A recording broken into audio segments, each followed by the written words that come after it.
কখনো যদি সাউথ কলকাতা বা গিরিশ পার্কে ঘুরতে যান তখন এই দোকানটা ভিজিট করতে একদম ভুলবেন না। আজকে চলে এসেছি কলকাতার ইতিহাসের এক ঝলক দেখতে। সাউথ কলকাতায় গিরিশ পার্কে অবস্থিত নিরঞ্জন আগর 1922 সাল থেকে মানুষের মন জয় করে আসছে। আর এই মন জয় করার প্রথা 2026 সাল পর্যন্ত সীমিত আছে নাকি তাই দেখার জন্য পৌঁছে গেছি গিরিশ পার্ক গেট নাম্বার 2 এর পাশে।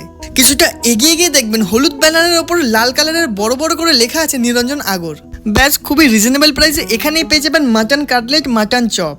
আর দোকানের মধ্যে ঢুকে সর্বপ্রথম আমরা দেখি মেনু কার্ড। মেনুতে সমস্ত রকমের খাবার দাবারের দাম দেখে আমার মনে হয় মাটন চপ আর মাটন কাটলেট অর্ডার দেওয়া ভালো হবে। তাই জন্য আমি প্রথমে মাটন কাটলেট অর্ডার দিই। দেখে তো মনে হচ্ছিল খুব ভালো খেতে হবে, তার মধ্যে ভরে ভরে মাটন দেওয়া আছে। আর আমার ভাঙার পরেও মনে হচ্ছিল হয়তো কিমা করে দিয়েছে, কিন্তু সত্যি করে বলতে আমি একটাও মাটনের পিস পাইনি আর একটা মাটনের টেস্টও পাইনি। মনে হচ্ছিল যেন ভেজিটেবল চপ খাচ্ছি। তারপরে আমি টেস্ট করি মাটন চপটা, যেটার মধ্যে একইভাবে একটাও মাটন ছিল না। তারপর আমি বুঝতে পারলাম এই দোকান 1922 সাল থেকে এখনো পর্যন্ত সীমিত রাখতে পারেনি ওদের দায়িত্ব।